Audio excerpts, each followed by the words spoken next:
কাশ্মীর সীমান্তে ট্যাঙ্কের গর্জন, আকাশে যুদ্ধবিমান, ভারত আর পাকিস্তানের মধ্যে আবারও যুদ্ধ পরিস্থিতি।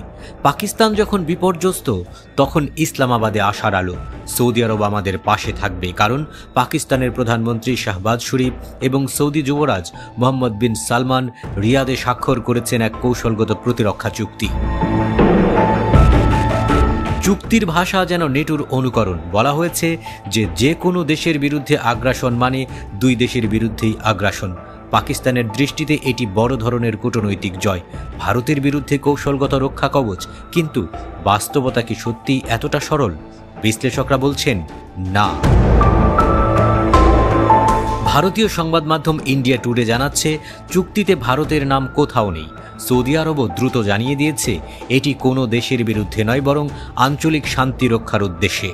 রয়টার্সকে এক সিনিয়র সৌদি কর্মকর্তা বলেছেন, ভারতের সঙ্গে আমাদের সম্পর্ক আগের চেয়ে আরও শক্তিশালী, আমরা এই সম্পর্ক আরও বাড়াবো।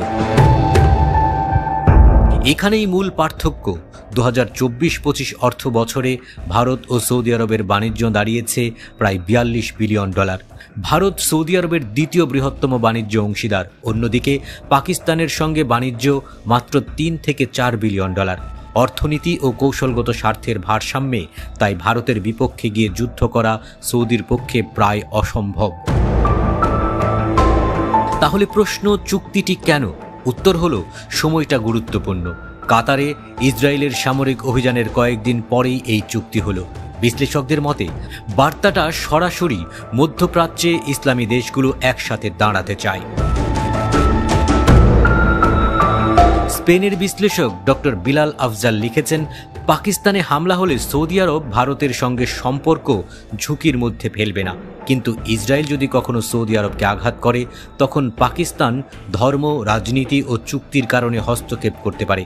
অর্থাৎ ভারত নয়, ইসরায়েলি চুক্তির অন্তর্নিহিত লক্ষ্য হতে পারে। সৌদি আরব বহু বছর ধরেই পাকিস্তানের পারমাণবিক কর্মসূচির প্রতি আগ্রহী। বিশ্লেষকরা বলেন, ইসলামাবাদের গবেষণা ও উন্নয়নে রিয়াদ গোপনে অর্থায়ন করেছে। পাকিস্তানের সাবেক কূটনীতিকরাও ইঙ্গিত দিয়েছিলেন, প্রয়োজনে সৌদি আরবকে পাকিস্তানের পারমাণবিক ছাতার আওতায় আনা যেতে পারে। আজকের ভূ রাজনীতিতে এই চুক্তি সেই সম্ভাবনারই পুনরুজ্জীবন। ইসরায়েলের পারমাণবিক সক্ষমতার বিপরীতে ইসলামিক জোটের প্রতীকী উত্তর। ভারত যদিও এ নিয়ে তেমন উদ্বেগ দেখাচ্ছে না, দিল্লির মতে এটি কেবল দীর্ঘদিনের সম্পর্ককে আনুষ্ঠানিক রূপ দেওয়া। তবে দক্ষিণ এশিয়ার দুই প্রতিদ্বন্দ্বীর মধ্যে সৌদির ভারসাম্য রক্ষার প্রয়াস স্পষ্ট। ভূরাজনৈতিক কৌশলবিদ ভেলিনা চাকারোভা বলেছেন, এই চুক্তি সৌদির ভারসাম্য রক্ষার প্রচেষ্টা। একদিকে পাকিস্তানের সঙ্গে ধর্মীয় ও সামরিক সম্পর্ক, অন্যদিকে ভারতের সঙ্গে অর্থনৈতিক নির্ভরতা।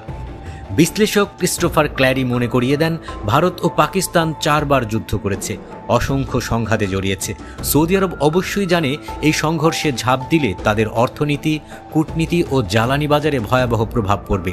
তাই বলা যায়, পরবর্তী ভারত পাকিস্তান যুদ্ধ হলে সৌদি আরব হয়তো রাজনৈতিক বিবৃতি দেবে, মানবিক সাহায্য পাঠাবে, কিন্তু সরাসরি যুদ্ধে নামবে না।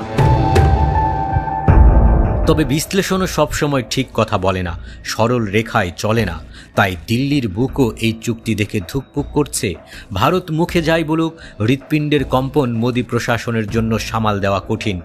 আপাতত প্রতিবেশী দেশগুলোতে ভারতের কোনো বন্ধু নেই। উল্টো শ্রীলঙ্কা থেকে নেপাল কিংবা চীন, সবখানেই দিল্লির শত্রুতে ভরা।